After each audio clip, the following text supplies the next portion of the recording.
Kampung Sungai Hitam adalah kampung kecil yang terletak jauh dari jalan raya.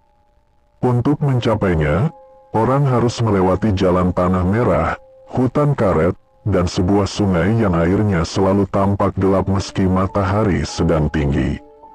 Warga percaya, sungai itu menyimpan banyak rahasia, termasuk makhluk yang tak pernah mati.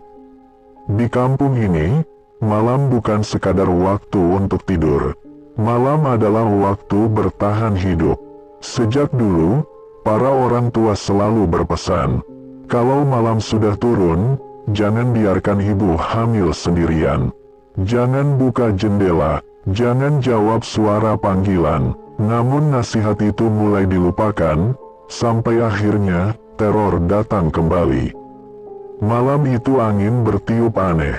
Tidak kencang, tapi dinginnya menusuk tulang. Daun-daun pisang berdesir seperti bisikan. Anjing-anjing kampung yang biasanya ribut, mendadak diam 1000 bahasa.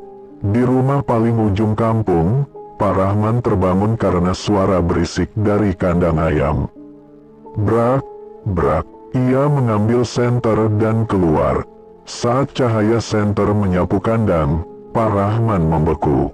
Ayam-ayamnya mati, bukan dimangsa, bukan dicuri. Leher ayam-ayam itu robek rapi.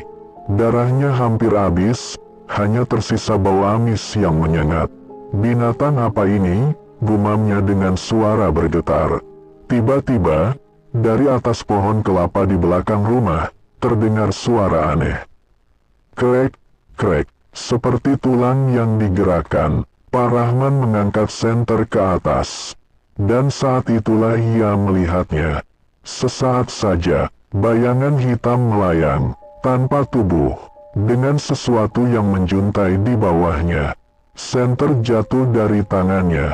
Keesokan paginya, kabar ayam mati menyebar cepat. Tapi yang membuat warga benar-benar ketakutan adalah kejadian berikutnya.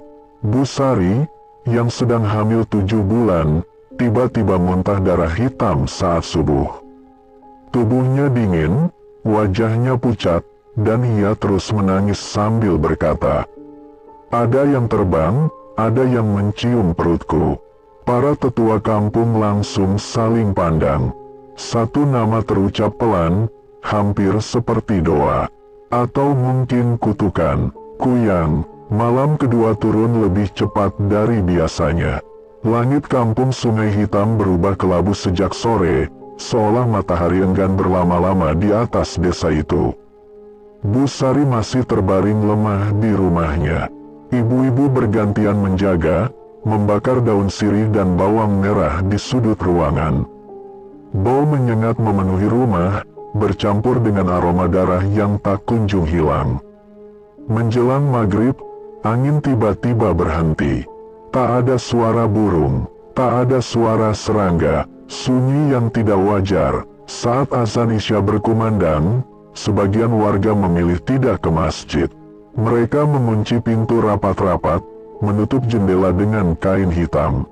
Lampu minyak dinyalakan, meski listrik masih ada. Di rumah Pak Hasan, seorang anak kecil bernama Randy tiba-tiba menunjuk ke langit-langit. "Pak, itu apa?" Pak Hasan menoleh. Tidak ada apa-apa, hanya bayangan lampu. Namun detik berikutnya, tetes cairan hangat jatuh ke lantai. Bukan air, darah. Istri Pak Hasan menjerit. Darah menetes dari celah papan atap. 1, 2, lalu berhenti. Saat Pak Hasan naik ke loteng, tidak ada siapa-siapa. Atap kering, seolah darah itu tak pernah ada. Sekitar pukul 9 malam, suara tangisan terdengar. Bukan dari rumah, bukan dari jalan, tapi dari atas. Tangisan bayi, lirih namun panjang, melayang-layang di udara. Warga keluar rumah dengan obor di tangan, wajah pucat, lutut gemetar. "Jangan lihat ke atas," teriak seorang tetua, namun beberapa warga sudah terlanjur mendongak. Di atas pohon beringin dekat sungai, terlihat jelas sesuatu yang membuat darah membeku. Sebuah kepala perempuan, Rambutnya panjang terurai, matanya merah menyala, dan dari lehernya, usus dan organ hitam menjuntai, bergoyang pelan tertiup angin. Makhluk itu tersenyum, tangis bayi berubah jadi tawa cekikikan. Beberapa warga lari tunggang langgang, ada yang jatuh pingsan, ada yang membaca doa dengan suara terbata. Makhluk itu melayang pelan, berputar di udara, lalu menukik ke arah rumah Bu Sari. "Bu Sari!" teriak warga, obor dilempar, doa digemakan. Makhluk itu mendesis keras, suaranya seperti kucing disayat, lalu terbang tinggi dan menghilang ke arah hutan. Malam itu, Bu Sari menjerit kesakitan. Perutnya mengeras, darah merembes di lantai rumah. Namun bayi di dalam kandungan masih hidup. Para tetua tahu satu hal pasti. Kuyang itu belum selesai. Ia sudah memilih mangsanya, dan malam-malam berikutnya akan jauh lebih berdarah. Pagi datang tanpa membawa kelegaan. Kabut masih menggantung rendah di kampung Sungai Hitam, menutup matahari seperti kain kafan. Warga yang semalam berjaga belum pulang ke rumah. Wajah mereka kusut, mata merah, tubuh gemetar bukan karena dingin, melainkan takut. Bu Sari masih hidup, namun napasnya pendek-pendek, dan perutnya tampak menghitam di beberapa bagian, seperti lebam membusuk. "Bidan, panggil bidan," rintihnya. Satu-satunya bidan desa, Bu Rukiah, segera dipanggil. Ia perempuan parubaya yang sudah menolong kelahiran puluhan bayi.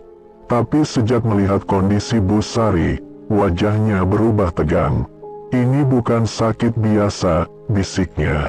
"Ada yang menghisap." Bu Rukiah memutuskan pulang sebentar untuk mengambil peralatan tambahan. Ia berjalan cepat menyusuri jalan setapak di pinggir sungai, sendirian. Itulah kesalahan terakhirnya. Menjelang siang, Bu Rukiah tak kunjung kembali. Seorang pemuda desa menyusul ke rumahnya. Pintu rumah terbuka, bau busuk menyergap. Bu Rukiah ditemukan tergeletak di lantai dapur. Matanya melotot, mulutnya terbuka seolah menjerit tanpa suara.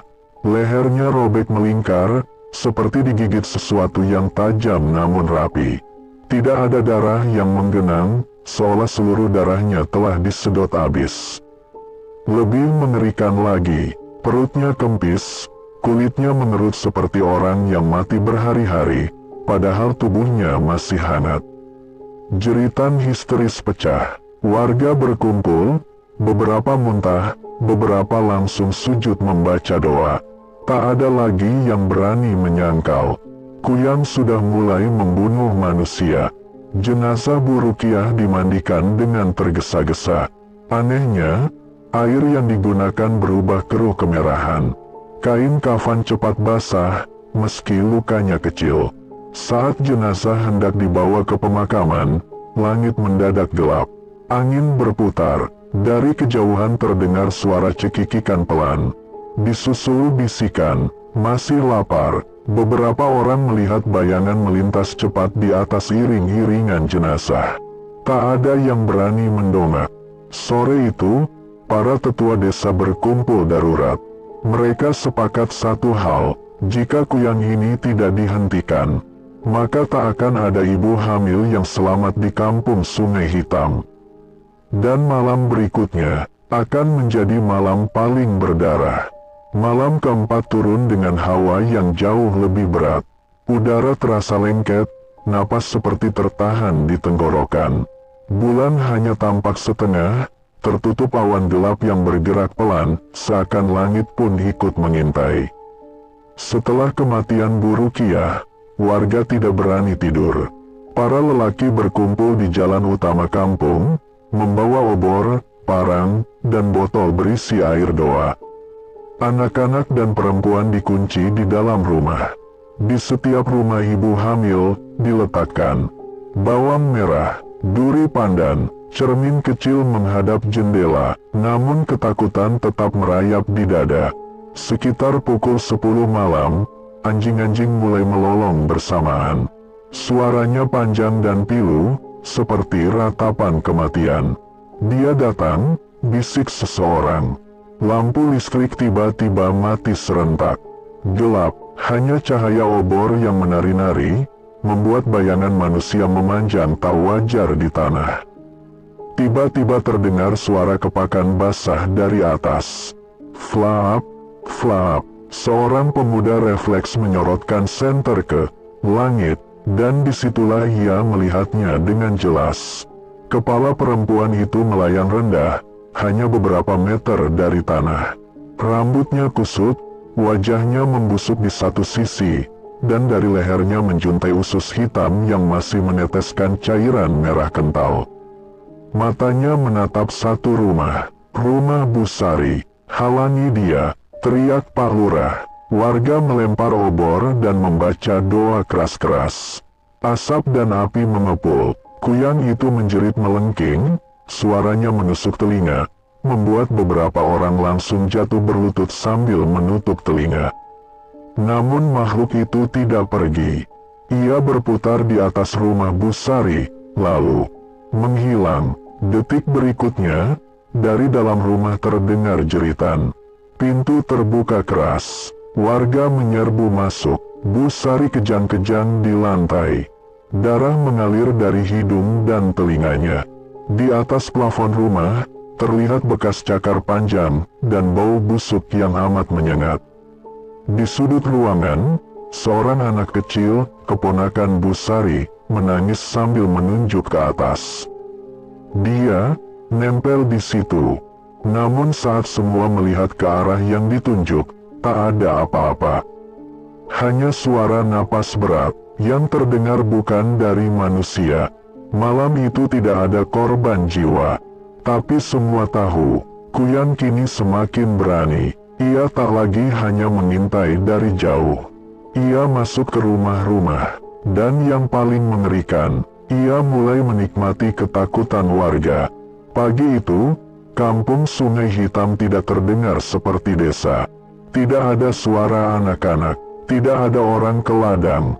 Yang ada hanya bisik-bisik dan tatapan penuh curiga. Kematian Bu Rukiah dan teror semalam membuat warga mulai mengingat sesuatu yang lama terkubur. Para tetua desa berkumpul di rumah panggung paling tua, rumah Mbah Karta, sesepuh yang hampir tak pernah keluar rumah sejak istrinya meninggal. Di hadapan mereka, Mbah Karta membuka cerita yang selama puluhan tahun disimpan rapat. 40 tahun lalu, katanya dengan suara serak, kampung ini pernah dilanda teror yang sama. Dulu, ada seorang perempuan bernama Nyi Lasmi. Ia dikenal sebagai dukun beranak dan tabib. Banyak bayi lahir di tangannya.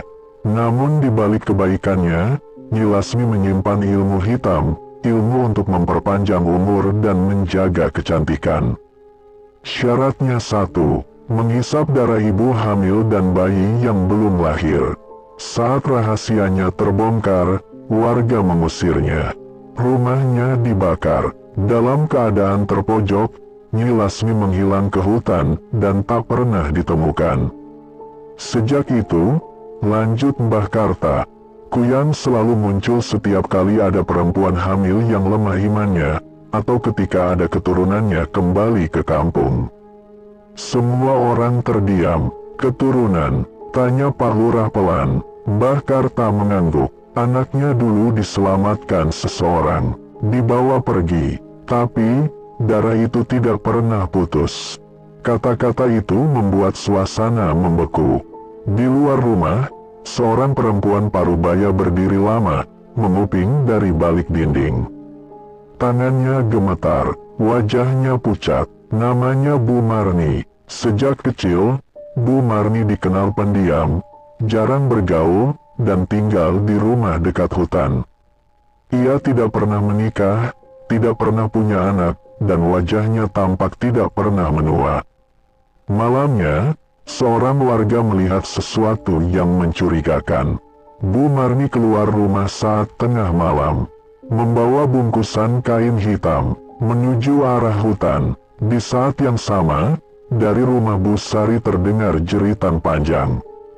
Dan di langit kampung Sungai Hitam, sesuatu melayang pelan, meninggalkan jejak bau darah. Rahasia lama telah bangkit, dan Kuyang kini memiliki wajah manusia. Hari ke-6 seharusnya membawa terang. Namun di kampung Sungai Hitam, siang justru terasa lebih menakutkan daripada malam. Matahari bersinar terik, tapi udaranya dingin. Bayangan pohon tampak lebih panjang dari seharusnya, seolah merayap mengikuti langkah warga. Sejak pagi, keanehan demi keanehan terjadi. Di rumah Bu Sari, air yang dipanaskan untuk minum tiba-tiba berubah keruh dan berbau amis. Setiap kali ia mencoba tidur, ia terbangun sambil menjerit, tangannya memeluk perut. Dia menjilat, aku bisa merasakannya. Para perempuan yang menjaga mulai menangis ketakutan. Di rumah lain, seorang ibu hamil bernama Bulina mendadak mimisan hebat. Darahnya mengalir hitam pekat, tak mau berhenti meski sudah ditekan. Di dinding rumahnya muncul bekas telapak tangan kecil, merah, seperti dicelup darah. Siang bolong, tanpa angin, tanpa hujan, di pasar kecil desa, warga gempar ketika seorang anak berteriak sambil menunjuk ke udara. Itu, kepalanya terbang, semua menoleh ke arah yang ditunjuk. Tak ada apa-apa, namun beberapa orang bersumpah melihat bayangan melintas cepat di atas atap rumah, cepat, rendah, dan meninggalkan bau busuk menusuk hidung. Yang paling mengerikan terjadi menjelang zuhur. Pak Darto, penjaga musola, menemukan darah menetes dari lampu gantung. Saat ia mendongak, lampu itu bergoyang sendiri, padahal tidak ada angin. Dari atas plafon terdengar suara napas berat, disusul bisikan pelan. Masih kurang, Pak Darto pingsan di tempat. Warga mulai panik, kalau siang saja sudah begini, malam nanti bagaimana? Kecurigaan terhadap Bu Marni semakin kuat. Beberapa pemuda berniat mendatangi rumahnya. Namun saat mereka tiba, rumah itu kosong. Pintu terbuka, di dalamnya, bau darah dan kemenyan sangat kuat. Di lantai, mereka menemukan bekas cairan hitam mengering.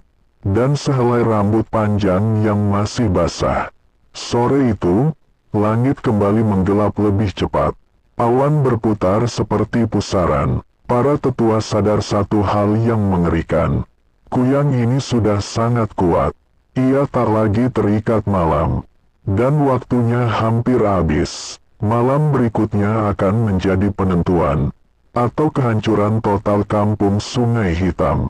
Malam ketujuh tiba seperti vonis mati. Langit gelap tanpa bintang. Bulan tak terlihat sama sekali. Seolah disembunyikan sesuatu yang lebih berkuasa. Angin berputar-putar rendah, membawa bau anyir yang kini sudah akrab di hidung warga. Seluruh kampung sepakat melakukan ronda besar-besaran. Tidak ada yang tidur. Para lelaki membawa obor, parang, garam kasar, air doa. Di tiap persimpangan jalan dipasang api unggun kecil. Di rumah ibu hamil, pintu ditutup 3 lapis, jendela disegel kain hitam. Di tengah kampung, Pak Lurah memimpin doa. Apapun yang terjadi malam ini, jangan lari sendiri. Jangan ke hutan. Jangan percaya pada apa yang kalian lihat. Sekitar pukul 11 malam, suara kepakan basah terdengar lagi. Namun kali ini, datangnya dari dalam kampung. Api unggun di ujung jalan tiba-tiba padam satu persatu, seolah ditiup napas raksasa. Terdengar jeritan, bukan jeritan ketakutan, tapi jeritan kesakitan. Semua berlari ke arah suara. Di sana, seorang pemuda bernama Wawan tergeletak di tanah. Matanya memerah, mulutnya berbusa, tubuhnya kejang-kejang. Ada yang masuk ke kepala saya, rangnya. Tubuh Wawan mendadak melengkung tak wajar.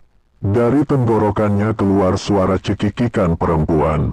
Jangan usir aku hanya lapar. Warga mundur ketakutan. Dari mata Wawan, darah mengalir. Lalu ia menjerit panjang sebelum tubuhnya terkulai lemas. Saat warga mendekat, Wawan masih hidup, tapi matanya kosong, dan di lehernya muncul bekas gigitan melingkar. Di saat yang sama, dari arah rumah Bu Lina terdengar teriakan histeris. Mereka berlari ke sana. Bu Lina melahirkan. Terlalu cepat, bayi itu keluar tanpa tangisan. Kulitnya pucat kebiruan, dan yang membuat semua orang membeku. Bayi itu tidak memiliki pusar.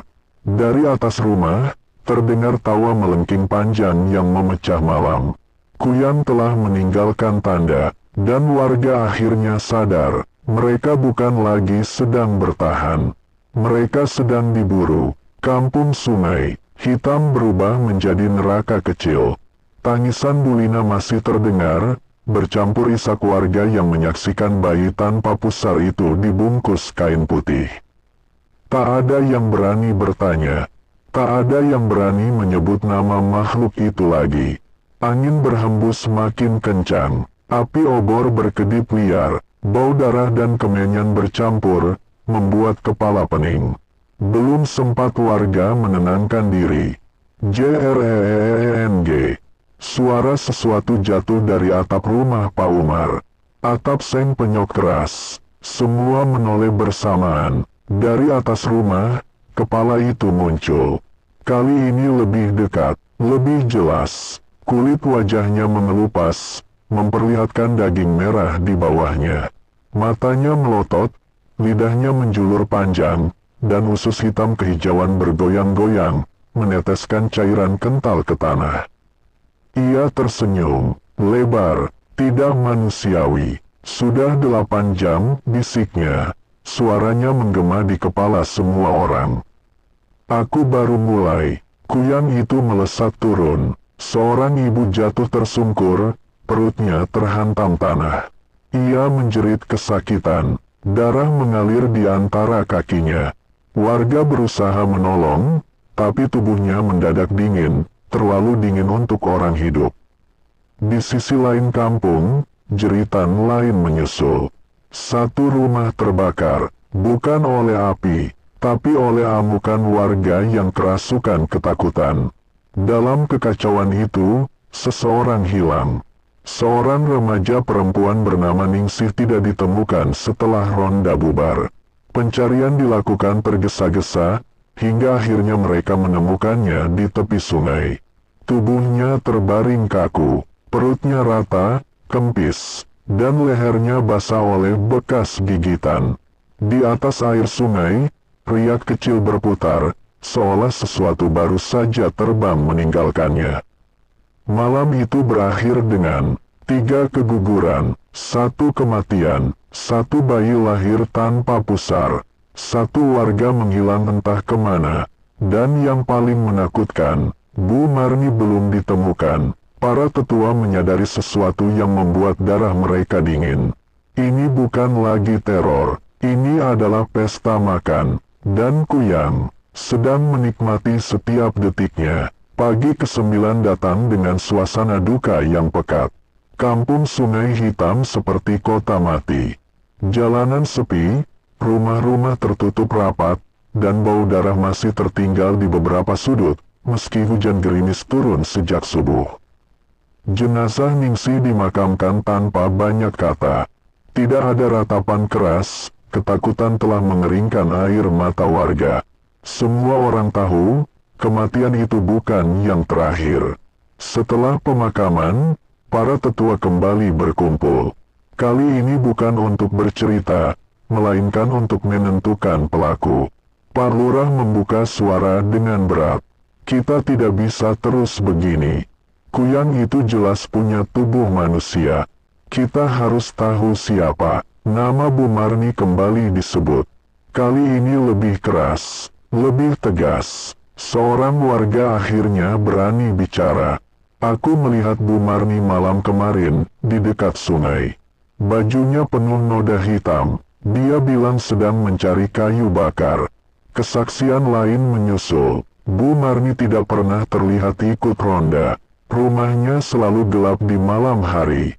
Ia sering terlihat memandangi ibu hamil dengan tatapan aneh. Keputusan pun diambil. Sore itu, beberapa lelaki mendatangi rumah Bu Marni. Pintu tidak terkunci. Di dalam rumah, udara lembab dan berbau busuk. Di sudut ruangan terdapat cermin besar yang ditutupi kain hitam. Saat kain itu disibakkan, warga terdiam. Di depan cermin, tertempel foto lama, foto Nyi Lasmi. Wajahnya sangat mirip Bu Marni. Di bawah foto, terdapat tulisan tangan pudar. Ilmu ini kuturunkan pada darahku.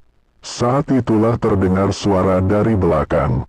Kalian telat. Bu Marni berdiri di ambang pintu. Wajahnya pucat, matanya merah, dan senyumnya terlalu lebar. Salah satu warga mencoba mendekat, namun Bu Marni mendesis. Tubuhnya bergetar hebat, lalu kepalanya terlepas dari badan. Usus terburai, darah muncrat ke lantai, jeritan pecah. Tubuh manusia Bu Marni roboh seperti boneka, sementara kepalanya melayang naik menembus atap rumah. Kalian tidak bisa menghentikanku, suaranya menggema dari langit. Masih ada 6 jam, angin kencang menyapu kampung. Pohon-pohon bergoyang liar. Kini semuanya jelas. Musuh mereka bukan legenda, bukan cerita lama. Ia hidup, ia nyata, dan ia sedang menghitung waktu. Pagi ke-9 datang dengan bau kematian. Mayat Ningsih baru selesai dikuburkan. Tanah kuburannya masih basah ketika kabut turun lagi, lebih tebal dari biasanya. Burung-burung tidak berkicau, bahkan sungai-sungai hitam tampak diam, seolah menahan napas. Warga kelelahan, tak ada yang tidur lebih dari 1 jam sejak teror dimulai. Di balai desa, para tetua, Pak Lurah, dan beberapa warga yang masih kuat duduk melingkar. Wajah mereka keras, mata cekung, suara serak. Kita harus berhenti bersembunyi, kata Pak Lurah. Makhluk itu tahu semua rumah. Ia tahu siapa yang hamil. Ini berarti, ia berhenti. Berarti dia tinggal di antara kita. Suasana langsung tegang. Mbah Karta mengangguk pelan. Kuyang yang sudah setua ini tidak mungkin terus berburu tanpa tempat kembali. Ia butuh tubuh, butuh rumah, butuh manusia untuk menyamar. Nama itu akhirnya disebut. Bu Marni, seorang pemuda memberanikan diri bicara. Aku melihat Bu Marni malam sebelum teror besar. Dia ke arah hutan. Warga terdiam. Kini mereka tahu satu hal yang mengerikan. Kuyang itu bukan kutukan lama. Ia adalah manusia yang memilih menjadi monster. Dan malam nanti, ia akan membunuh tanpa sembunyi lagi. Pagi di hari ke-10 tidak membawa cahaya harapan. Matahari muncul pucat, seperti takut melihat apa yang terjadi di kampung Sungai Hitam. Warga kelelahan, tidur hanya hitungan menit. Doa tak pernah putus. Namun justru di saat itulah, kejahatan terbesar terungkap. Sejak semalam, satu hal mulai disadari para tetua. Kuyang selalu tahu rumah mana yang lengah, siapa yang hamil, dan kapan penjagaan melemah. Itu tidak mungkin, gumam Pak Lurah. Kecuali, ada yang memberitahu. Kecurigaan akhirnya mengarah pada satu orang. Pak Jaya, ia warga lama, dikenal miskin, sering berhutang, dan sejak beberapa hari terakhir terlihat tidak ikut ronda. Wajahnya justru tampak lebih segar dibanding yang lain. Beberapa pemuda mengikutinya diam-diam. Malam hari, Pak Jaya berjalan ke arah rumah kosong dekat hutan, rumah yang dulu disebut-sebut sebagai bekas tempat tinggal Nyi Lasmi. Dari celah dinding, mereka melihat sesuatu yang membuat lutut gemetar. Pak Jaya berlutut. Di depannya, Bu Marni berdiri. Namun wajah Bu Marni tidak sepenuhnya manusia. Matanya merah menyala, mulutnya sobek hingga ke pipi. Dan dari balik bajunya, Tampak bekas luka melingkar di leher, bekas kepala yang bisa terlepas. "Janji saya mana?" suara Pak Jaya bergetar. "Aku sudah beri darah, sudah beri nama-nama." Bu Marni tersenyum. "Terlalu lebar. Kau sudah kaya, Pak Jaya," katanya lembut. "Sekarang, giliran bayarannya." Tiba-tiba angin berputar kencang. Tubuh Bu Marni retak di bagian leher. Dengan suara basah menjijikkan, kepalanya terlepas, usus menjuntai, darah menetes ke lantai. Pak Jaya menjerit histeris. Pemuda-pemuda yang mengintip tak sanggup bergerak. Kuyang itu mendekat ke wajah Pak Jaya. "Kau pikir manusia bisa bersekutu dengan lapar abadi tanpa ikut dimakan?" Jeritan Pak Jaya menggema sampai ke kampung. Saat warga datang ke lokasi, yang tersisa hanya tubuh Pak Jaya tanpa darah, bekas seretan usus di tanah, dan tawa melengking dari langit. Kini semuanya jelas. Kuyang tidak hanya membunuh, ia merekrut dan mengkhianati. Dan setelah jam ke-10 ini, tak ada lagi batas antara manusia dan monster. Menjelang dini hari, kampung Sungai Hitam sudah tidak lagi terasa seperti kampung. Api unggun padam satu per satu, obor tinggal separuh.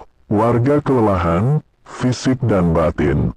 Namun teror belum selesai, justru baru mencapai puncaknya.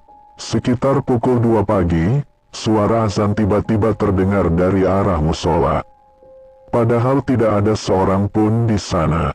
Suaranya sumbang, terputus-putus, seperti ditarik dari tenggorokan yang bukan manusia. Warga saling pandang, beberapa langsung menangis. "Itu bukan azan," bisik Pak Darto dengan wajah pucat. Pintu musola terbuka perlahan. Seorang anak kecil keluar, bajunya putih, wajahnya polos, matanya menunduk. "Ibu, dingin," katanya lirih. Naluri kemanusiaan hampir membuat beberapa orang mendekat. Hingga sesepuh desa berteriak keras, "Jangan dekati." Anak itu mengangkat kepala, matanya merah menyala, mulutnya terbelah terlalu lebar. Tubuh kecil itu jatuh ke tanah, dan dari dalamnya keluar sesuatu yang menjijikkan. Kepala perempuan dengan rambut panjang, usus hitam menjuntai, darah menetes di lantai musola. Kuyang itu masuk ke tempat suci. Ia melayang rendah, berputar-putar di dalam musola. Dinding bergetar, kitab suci jatuh satu per satu. Lampu pecah, tawanya menggema. "Aku dulu berdoa di sini. Aku dulu memohon di sini. Tapi kalian mengusirku." Ia menukik ke arah seorang ibu hamil yang pingsan di halaman. Belum sempat warga bergerak, BRAKKK. Seorang lelaki tua maju sambil membawa air doa dan kain kafan bekas jenazah Bu Rukiah. Ia melemparkan kain itu ke arah Kuyang. Makhluk itu menjerit keras, ususnya berasap, kulit wajahnya mengelupas. Namun ia tidak mati. Ia menoleh dan tersenyum. "Jam ini milikku." Angin berputar kencang, tanah bergetar, dari langit turun hujan tipis berbau amis. Beberapa warga jatuh pingsan bersamaan, yang lain menangis tak terkendali. Dan di tengah kekacauan itu, Bu Marni muncul, wajahnya pucat, rambutnya basah, matanya kosong. Ia berdiri di bawah Kuyang dan berbisik, "Sudah cukup, Ibu." Kuyang berhenti bergerak. Untuk pertama kalinya, ia ragu. Malam itu, warga sadar satu hal yang mengerikan. Teror ini bukan hanya tentang makhluk. Ini tentang ikatan darah. Dan ikatan itu akan segera menuntut pengorbanan besar. Jam 2 dini hari, kampung Sungai Hitam seperti kota mati. Api unggun padam, obor habis, dan hanya suara isak tertahan yang terdengar dari beberapa rumah. Tidak ada lagi yang berani berjaga di luar. Para tetua akhirnya mengambil keputusan paling berat. Ritual pengusiran harus dilakukan malam ini. Jika ditunda sampai pagi, mereka yakin tidak akan ada ibu hamil yang tersisa. Seorang dukun tua dari kampung seberang dipanggil diam-diam. Namanya Ki Jaya Bumi. Tubuhnya kurus, rambutnya memutih, matanya cekung tapi tajam. Begitu menginjak tanah kampung Sungai Hitam, ia langsung berhenti melangkah. Tanah ini basah oleh darah, katanya pelan. Makhluk itu sudah terlalu lama makan di sini. Ritual harus dilakukan di hutan dekat sungai, tempat Nyi Lasmi dulu menghilang. Menjelang pukul 3, rombongan kecil berangkat.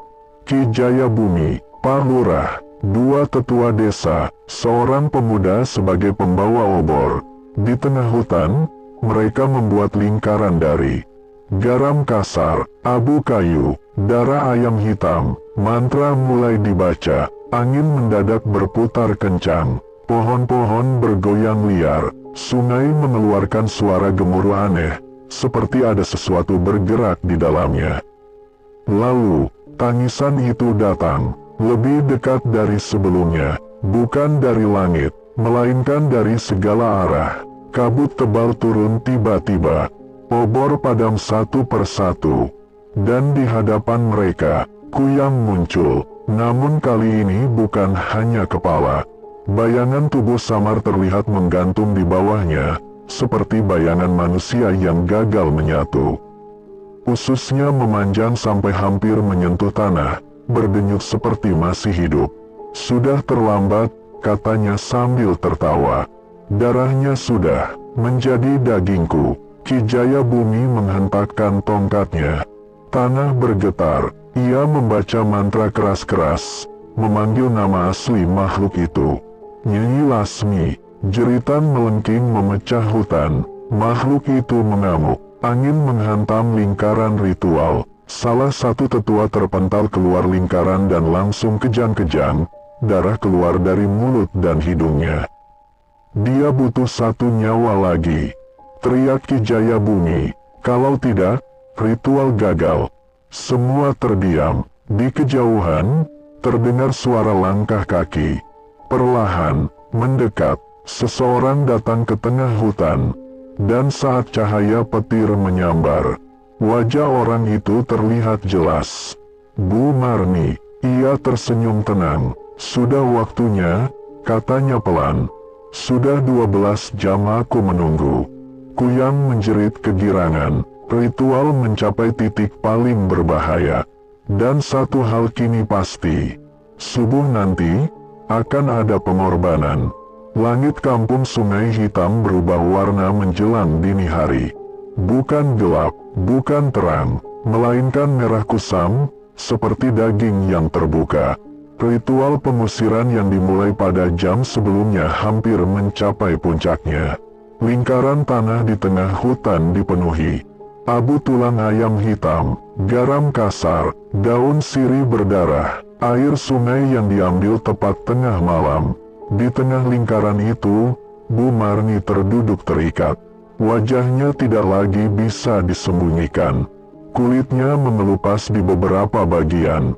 Matanya cekung ke dalam. Dari sela giginya keluar bau busuk yang sama seperti setiap kali Kuyang muncul. Dukun tua yang memimpin ritual gemetar. Ilmu ini terlalu lama kau pelihara, katanya. Kuyang bukan lagi pelindungmu. Dia sudah menjadikanmu wadah. Bu Marni tertawa. Tawanya berubah menjadi 2 suara. Satu suara perempuan tua. Satu suara makhluk lapar. Aku tidak mau mati. Aku masih ingin hidup. Angin tiba-tiba berputar kencang. Pohon-pohon melengkung seolah tunduk pada sesuatu yang turun dari langit. Kuyang muncul dalam wujud sempurnanya. Bukan hanya kepala, tapi bayangan tubuh hitam tanpa kaki, menyatu dengan usus panjang yang berdenyut seperti ular hidup. Matanya merah menyala, menatap satu persatu orang yang hadir. Tanah bergetar, dukun tua berteriak, ilmu ini hanya bisa diputus dengan nyawa keturunannya. Semua terdiam. Bu Marni menjerit histeris. Tubuhnya kejang. Dari mulutnya keluar darah hitam. Namun Kuyang justru mendekat, melayang tepat di atas kepalanya. Aku adalah dia, dan dia adalah aku. Saat itulah Busari, yang seharusnya terbaring lemah, tiba-tiba melangkah ke dalam lingkaran. Warga berteriak panik. Dengan air mata mengalir, Busari berkata pelan, "Ambil aku, tapi lepaskan anakku." Sebelum siapapun bisa menghentikan, Busari menusukkan belati ritual ke dadanya sendiri. Darah menyembur ke tanah. Kuyang menjerit, jeritan paling keras yang pernah terdengar di kampung Sungai Hitam. Langit seakan retak, angin berhenti mendadak. Kuyang terbakar dari dalam, ususnya mengering, menghitam, lalu hancur jadi abu. Bu Marni terkulai, tubuhnya membusuk dalam hitungan detik. Sunyi, hanya tersisa bau darah dan tanah basah. Ritual berhasil, namun dukun tua menutup wajahnya sambil berbisik, "Ini bukan akhir, karena ilmu Kuyang tidak pernah benar-benar mati. Ia hanya berpindah, menunggu tubuh lain, menunggu waktu lain." Hutan Sungai Hitam sunyi seperti kuburan raksasa. Api unggun ritual mulai meredup. Mantra yang dibacakan dukun putih terdengar semakin lemah, seolah ada sesuatu yang menghisap kekuatannya. Angin berputar liar, dedaunan terangkat, tanah bergetar pelan. Di tengah lingkaran ritual, tubuh Bu Marni terikat dengan tali ijuk dan benang kuning. Wajahnya tak lagi sepenuhnya manusia. Kulitnya retak-retak, matanya hitam pekat, dan dari punggungnya muncul denyut seperti sesuatu ingin keluar. Ia tertawa, tawa panjang, serak, dan berlapis suara, seperti lebih dari satu makhluk berbicara dari tubuhnya. "Kalian telat, sudah terlalu banyak darah yang aku minum." Langit mendadak memerah. Dari tubuh Bu Marni, kepala Kuyang keluar paksa, memisahkan diri dengan suara KRAKKK yang membuat beberapa warga muntah. Usus hitam menjuntai, berdenyut hidup, memercikkan darah ke tanah ritual. Kuyang itu melayang tinggi, berputar di atas lingkaran. Mantra terhenti. Dukun putih berteriak, "Ritual ini butuh pengganti." Darah yang rela. Semua terdiam, tak ada yang bergerak. Tangisan bayi tanpa pusar terdengar dari kejauhan. Disusul jeritan ibu-ibu hamil yang tubuhnya mendadak lemas. Kuyang menukik, hampir menyentuh mereka. Dan di saat itulah, Busari melangkah maju. Tubuhnya gemetar, perutnya besar, wajahnya pucat, tapi matanya mantap. "Ambil aku," katanya lirih. "Jangan anakku, jangan kampung ini." Semua berteriak melarang, namun Busari sudah berdiri di tengah lingkaran. Kuyang berhenti di udara, matanya menyala merah terang. Darah ibu, paling manis. Dalam satu gerakan cepat, Kuyang menerkam. Cahaya putih menyilaukan hutan, jeritan Busari menggema, memecah malam. Darah mengalir deras ke tanah, diserap simbol-simbol ritual. Angin berhenti mendadak. Kuyang menjerit kesakitan, ususnya mengering, kulitnya retak, tubuhnya terbakar cahaya. Dengan jeritan terakhir yang mengguncang hutan, makhluk itu meledak menjadi abu hitam yang berterbangan ke langit. Sunyi, Bu Marni jatuh tak bernyawa. Api unggun padam, langit kembali gelap biasa. Namun di tanah ritual, hanya tersisa satu hal. Busari tidak bernapas. Dan perutnya sudah rata. Pengorbanan telah dibayar. Kuyang lenyap, atau setidaknya begitu yang mereka kira. Pagi datang ke kampung Sungai Hitam dengan sunyi yang mematikan. Tidak ada ayam berkokok, tidak ada anak menangis, tidak ada orang berbicara. Kabut tipis menggantung rendah, menyelimuti rumah-rumah seperti kain kafan raksasa. Tanah masih basah oleh darah semalam, bercampur abu sisa ritual dan jejak kaki yang tidak menyerupai manusia. Kuyang telah menghilang. Bu Marni ditemukan menjelang subuh. Tubuhnya tergeletak di tengah lingkaran ritual, kepalanya terpisah dari badan, ususnya kering membatu seperti arang. Wajahnya membeku dalam ekspresi marah dan takut, pertama kalinya ia tampak benar-benar tua. Para tetua berkata, ilmunya sudah putus. Warga menangis, ada yang sujud syukur, ada yang hanya terduduk kosong menatap tanah. Kampung Sungai Hitam selamat, katanya. Jenazah para korban dimakamkan bersama-sama. Doa dipanjatkan, sungai kembali tenang, burung mulai terdengar lagi. Namun, tidak semua luka bisa dilihat. Beberapa hari kemudian, Bu Sari melahirkan. Bayi itu hidup, menangis keras, sempurna. Hanya satu hal yang membuat bidan pengganti terdiam lama. Bayi itu tidak memiliki pusar. Malamnya, seorang anak kecil terbangun dan menunjuk ke langit-langit rumah. Ibu, ada yang terbang lagi.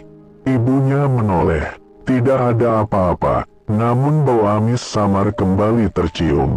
Di langit kampung Sungai Hitam, sangat tinggi, hampir tak terlihat. Sesuatu melayang perlahan, bukan dengan amarah. Bukan dengan teriakan, tapi dengan sabar, karena Kuyang tidak pernah benar-benar mati. Ia hanya berpindah, menunggu tubuh baru, menunggu ibu hamil berikutnya, dan ketika waktunya tiba, teror itu akan dimulai lagi. Pagi datang ke kampung Sungai Hitam dengan cara yang aneh. Langit cerah, burung kembali berkicau. Seolah semua teror 15 jam terakhir hanyalah mimpi buruk bersama. Rumah-rumah yang rusak mulai dibersihkan. Darah yang mengering disiram air sungai. Bau amis perlahan menghilang, tapi tidak pernah benar-benar pergi. Jenazah para korban telah dimakamkan.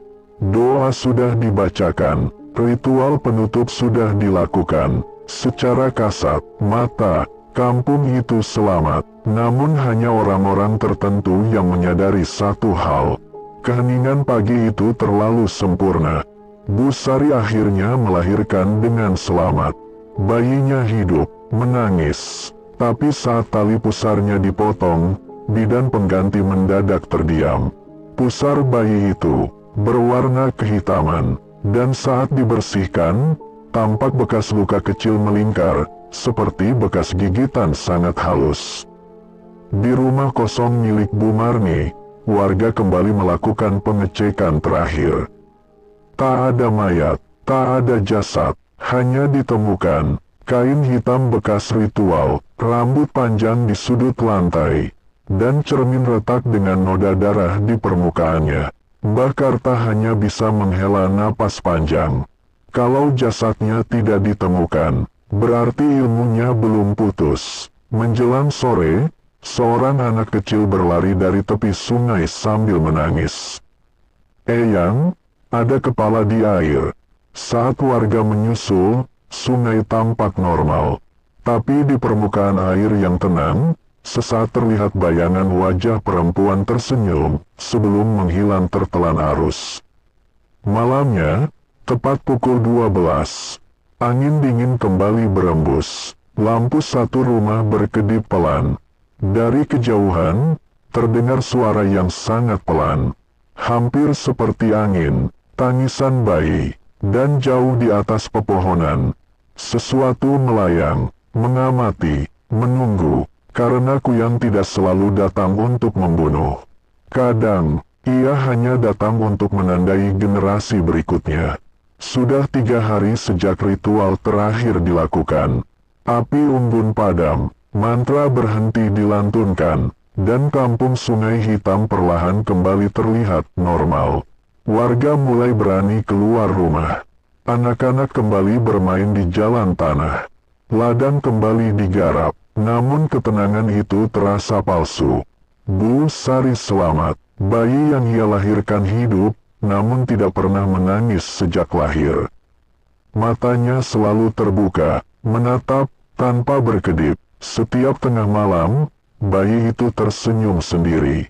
Para ibu mulai berbisik, Beberapa mengaku mencium bau amis darah setiap kali melewati rumah Bu Sari.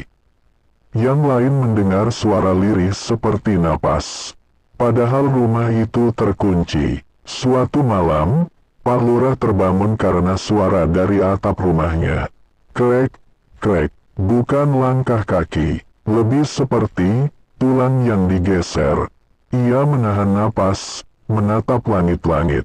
Dan di sana, ia melihat bayangan menggantung terbalik, tepat di atas ranjangnya. Tidak ada wajah, hanya rambut panjang menjuntai. Paginya, Pak Lurah ditemukan duduk mematung di kursi. Matanya terbuka, mulutnya tersenyum kaku. Ia tidak mati, tapi sejak itu, ia tidak pernah berbicara lagi.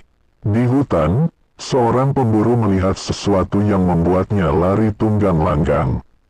Di antara pepohonan, ada rumah kecil baru. Dindingnya dari kayu segar. Di depannya tergantung kain hitam berlumur darah kering. Dan di dalam rumah itu, terdengar suara mesin jahit tua berdetak pelan, meski tak ada listrik, tak ada manusia. Malam berikutnya, seorang ibu hamil dari kampung sebelah menghilang saat melewati Sungai Hitam. Yang ditemukan hanya sandalnya, jejak darah, dan bekas sesuatu mendarat dari langit. Sesepuh desa akhirnya berkata dengan suara gemetar, ritual itu tidak membunuh Kuyang, hanya memindahkannya di langit kampung Sungai Hitam. Pada malam-malam tertentu, warga masih melihat sesuatu melayang jauh di atas awan. Dan mereka tahu satu hal yang tak bisa disangkal lagi.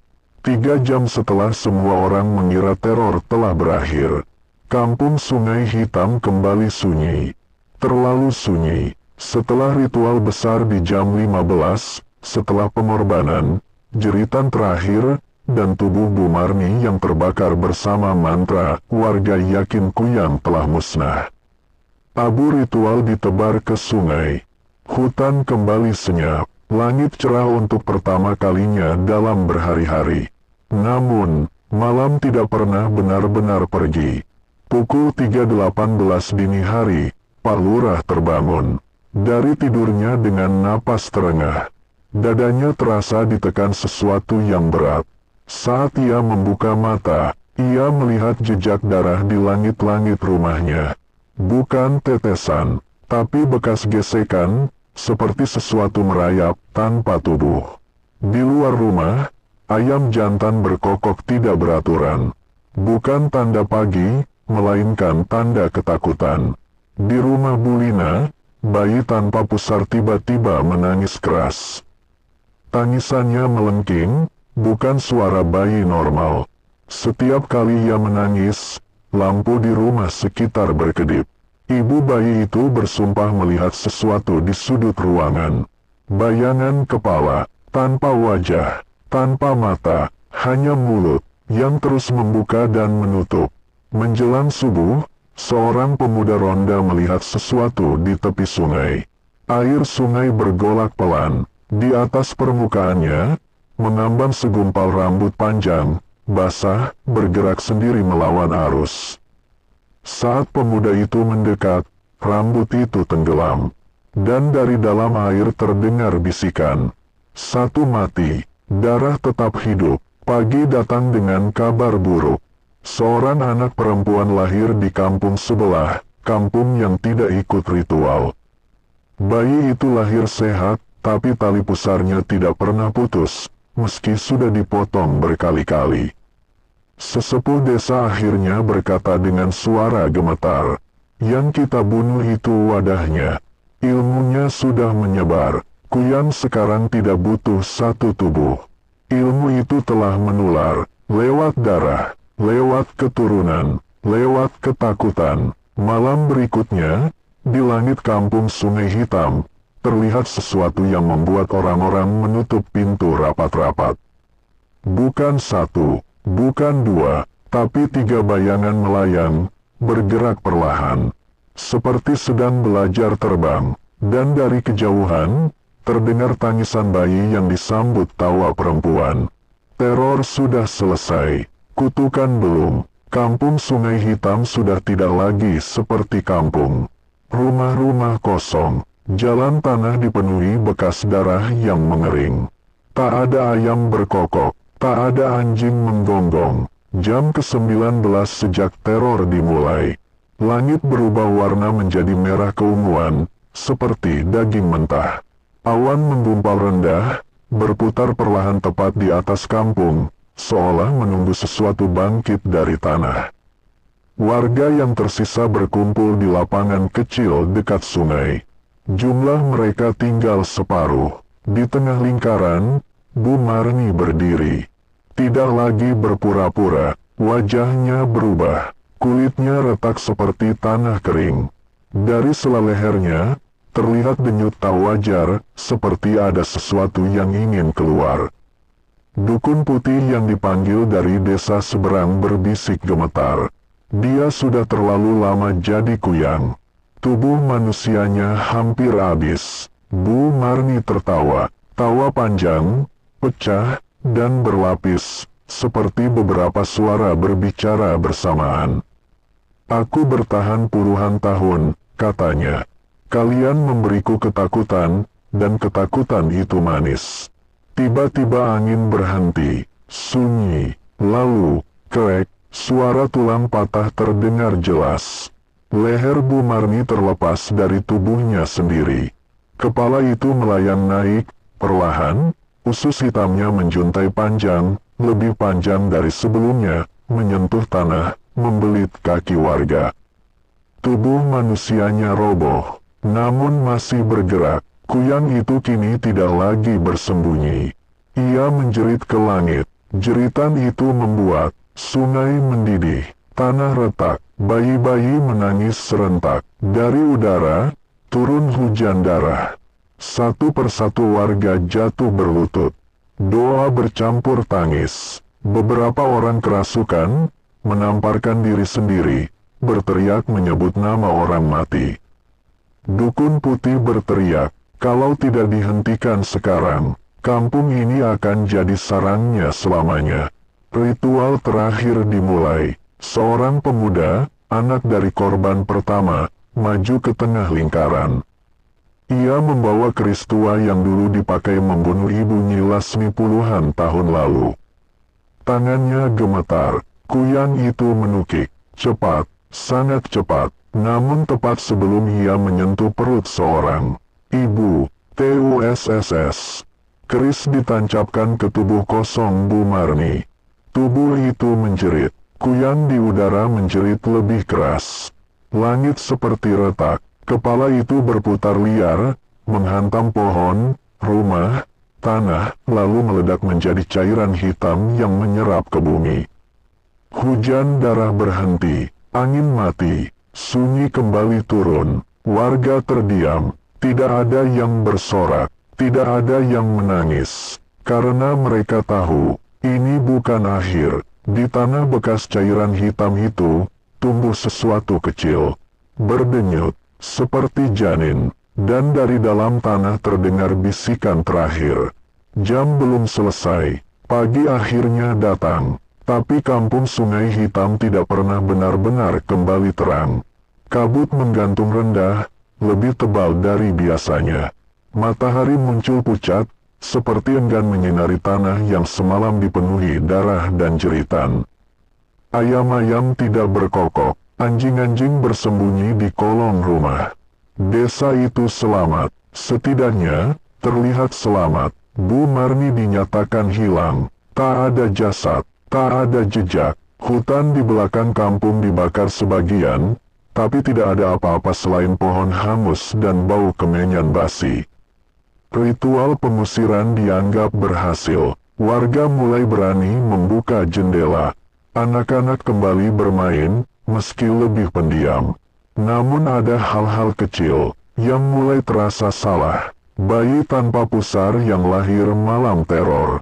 Tidak pernah menangis. Matanya selalu terbuka, dan setiap malam, ia menatap ke langit-langit rumah, tersenyum kecil, seolah melihat sesuatu yang orang dewasa tak bisa lihat.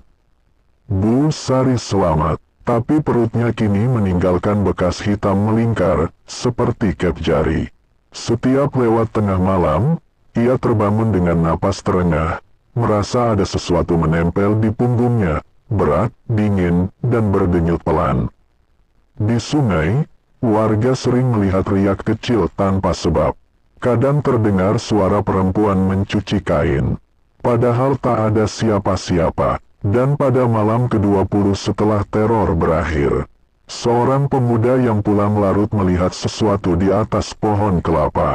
Siluet hitam, melayang pelan, diam, bukan menyerang, bukan menjerit, hanya menunggu. Di rumah Bu Marni yang kosong, dindingnya kini dipenuhi goresan aneh, seperti bekas kuku.